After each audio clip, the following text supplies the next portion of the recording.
Сәлем достар, сіздермен бүгін жұмса әдемі оладьи жасайтын боламыз.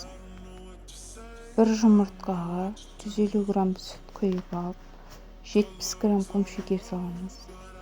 Содан соң миксермен араластырып аламыз.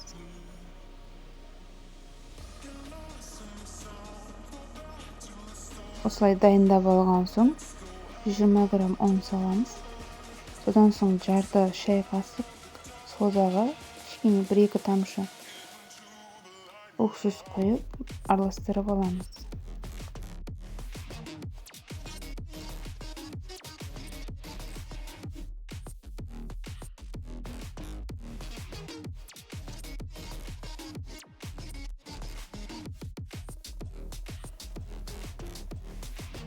Қамырымыз кішкене сұйықтау болу қажет. Жұқа болу үшін барынша сұйық етіп дайындауға тырысамыз.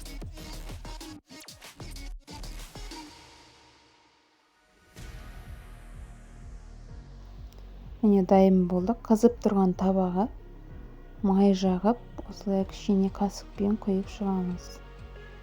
Содан соң баяу отта екі жағында қызартып пісіріп аламыз.